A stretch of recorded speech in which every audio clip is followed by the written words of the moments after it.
Wenden wir uns aber erneut den Upanishaden zu. Es wurde und wird immer noch die Geschichte von Virokana erzählt. Zu unserem Verständnis.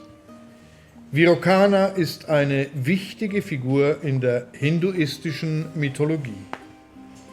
Er wird in heiligen Texten wie den Veden, den Puranas, einer umfangreichen Sammlung heiliger Texte des Hinduismus, und epischen Texten wie die Mahabharata erwähnt. Seine Rolle und Interpretation können jedoch je nach Text und Tradition variieren. Im Rigveda wird Virokana als König oder göttliches Wesen erwähnt, das mit Opfern und Licht in Verbindung gebracht wird. In der Katha Upanishad wird Virokana als ein Nachkomme von Hiranyakashipu, einem berühmten Dämonenkönig, beschrieben.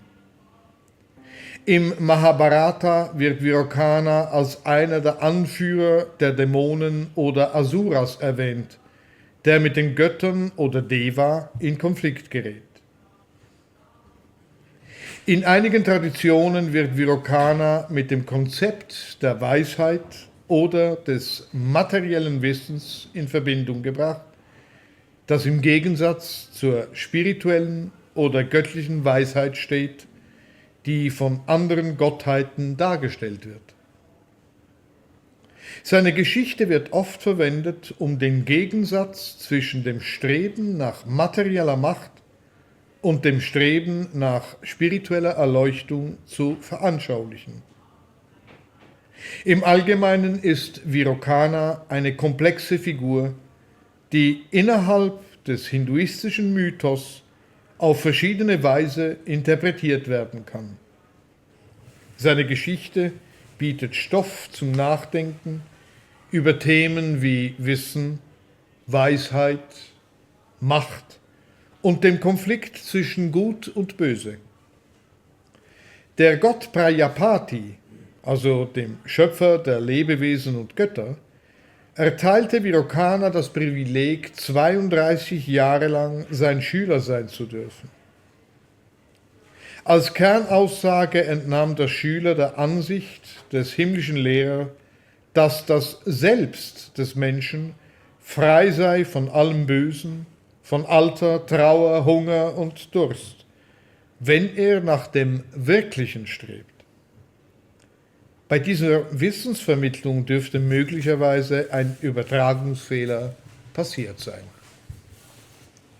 Denn auf der Erde zurück verkündete der so erleuchtete Virokana seiner staunenden Hörerschaft, Zitat, das eigene Selbst muss gepflegt werden, glücklich gemacht werden.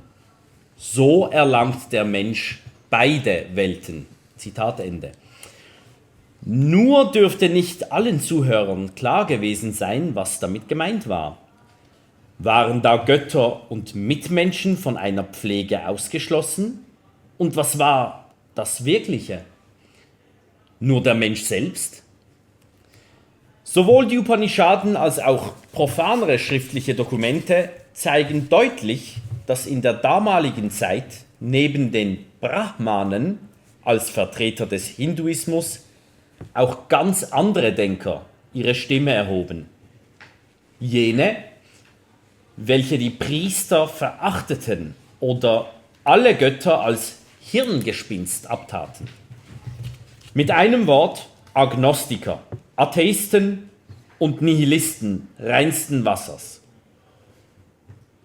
Der Agnostiker Sanjaya beispielsweise lehnte die Behauptung ab, dass das Leben nach dem Tod eine Tatsache wäre, verneinte aber auch diese Ansicht nicht völlig.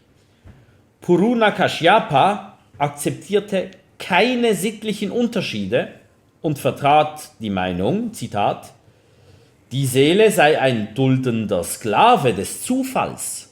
Zitat Ende. Makali Gosala postulierte, dass nicht das Handeln des Menschen, sondern ein blindes Schicksal dessen Leben bestimme. Ajita Kasakambalin wiederum beschrieb den Menschen als Gemisch von Erde, Wasser, Wind und Feuer und definierte seine Meinung nach begrenzter Existenz folgendermaßen, Zitat: Tore und Weise werden alle bei der Auflösung des Körpers dahingerafft und vernichtet. Zitat Ende. Bei den meisten dieser Agnostiker, Atheisten oder Nihilisten muss man trotz massiver Infragestellung überlieferter Werte betonen, dass die Mehrheit von ihnen in ihrer Philosophie einen Schwerpunkt auf das Streben nach Frieden unter den Menschen legte. Was uns Menschen in der Gegenwart erfreulich berührt, ist die Tatsache, dass in der Zeit des Erscheinens der Upanishaden eine höchst erstaunliche Gedankenfreiheit herrschte, welche die Philosophie unglaublich bereicherte. Villeduran schreibt in seinem Werk Das Vermächtnis des Ostens, dass die Versammlungsräume, die Hörsäle, Zitat, die Straßen, ja sogar die Wälder Nordindiens von philosophischen Disputationen meist atheistischer und materialistischer Tendenz widerhalten. Zitat Ende. In diesem Zusammenhang sind die Paribajakas, die Wanderer, zu nennen. Diese Philosophen wanderten von Ortschaft zu Ortschaft, lehrten Logik und suchten sowohl Schüler als auch Gegner ihrer Philosophie. Man musste große Hallen bauen, um die zahlreiche Zuhörerschaft aufnehmen zu können, und Fürsten stellten für die philosophischen Rededuelle Preise zur Verfügung.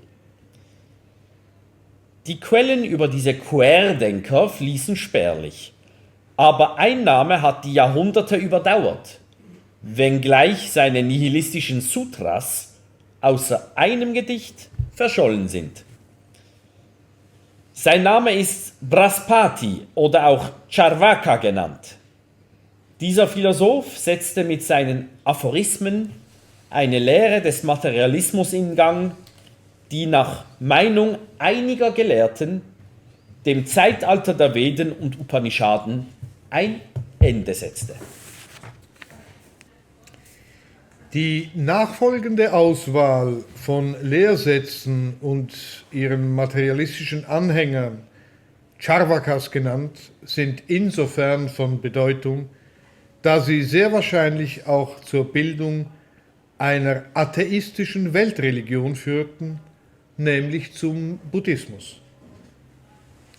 Charvaka postulierte folgende Aussagen, Zitat: Die Ansicht, dass die Veden eine göttliche Offenbarung darstellen, ist falsch.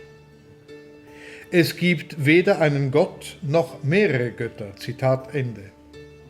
Und weiter, Zitat: Mit der Annahme eines Gottes kann man die Welt weder erklären noch begreifen, Zitat Ende. Sodann auch, ich zitiere, Religion ist daher eine Geistesverwirrung, eine Krankheit oder eine Schikane.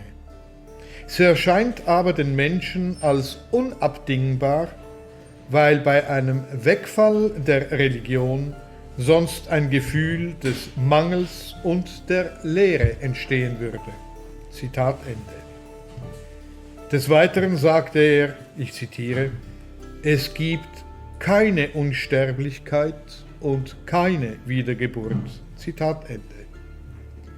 Er vertrat auch die Sichtweise, dass, Zitat, die Wahrheit, wenn überhaupt, sich nur durch die Sinne erkennen lässt und fügte hinzu, alle Phänomene sind natürlichen Ursprungs und was nicht von den Sinnen wahrgenommen wird, existiert nicht. Daher ist die Seele nicht existent. Zitat Ende. Schließlich gelangte er zur Überzeugung, dass, Zitat, die Materie die einzige Wirklichkeit sei und der Geist folglich denkende Materie. Das war die Geschichte Indiens Teil 3.